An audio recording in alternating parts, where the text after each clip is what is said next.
Hi, I'm here again with Gina Deney, founder of Your Own Home Care, and we had touched briefly on the importance of having a caregiver come into a home, the difference that it made. Can you tell me what the qualities that you look for in a caregiver are? What criteria you use and what's important? Sure. First of all, we're going to look at experience. We're going to make sure that they've done it before and they know the tools they need to be able to perform the job, depending on what the job is that they're going in to do at each house. But more important almost than experience and ability are compassion and understanding. And those kind of things are intangible. They're not on a piece of paper and you can't check their credentials. But you can talk to them and you can talk to their references and you can hear what kind of person they are and what amount of giving that they have to be able to give to another person, and how much caring they have, and how they're going to be able to respect another person in their home. Those are the big things that we look for. Again, it's compassion, understanding, Patience. Patience. The other little things, you know, that usually you say are important: dependability, punctuality, and the skill areas. Those are like, you cross those off. Yep, they got that. Yep, they got that. Yep, you got that. Yep, you got that. But it's the intangible things, the heart and the compassion, that really makes a difference in a good caregiver. There's caregivers out there that go and they do their shift and they do their job and they do a very good job and they leave right on time, they get there right on time, and everybody's happy. But their heart's not in it, and they don't go the extra mile to make the person smile or to make the person have a good day. They're just there to do a job and to get an hourly wage. Those aren't the individuals we're looking for.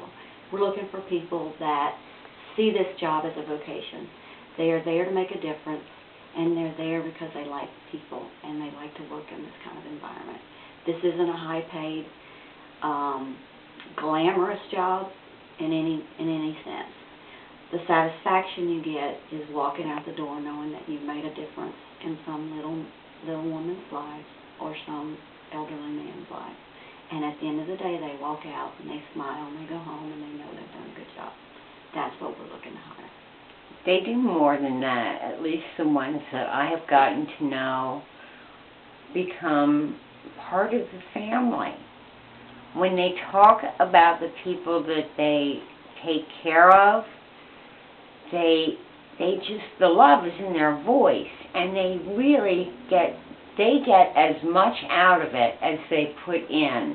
It's that old adage about getting what you give, and they're cut from a certain cloth. They really, really enjoy and respect these people and become really very attached to them. They refer to them as my little lady. Oh, she's taking a nap, or this sweet little thing. I mean, they really do become, and oftentimes they tell me that they're staying late because they've been invited to the family dinner, or they get invited over when it's not work time. They become part of the extended family. They really become emotionally involved in a good way. In a good way. And you'll find two schools of thought. You'll find the professional caregivers that won't get that attached and make it like a family, but they will do their job and they will have the compassion and love that are needed to do the job. But there's also the ones that come in and they get taken over by the whole family dynamics, and they do get enveloped in the family itself. And both are equally excellent as caregivers. There's just two different types of caregivers. Again, the most important thing is matching the personality of the caregiver with the client, and that's something that you'll touch on at another time, because you do have certain criteria. I think when you do that, you're very meticulous about doing that, aren't you? Yes, yes. Okay, I think that's enough for today. We'll go into the advantages of staying at home on our next chat. Thank you.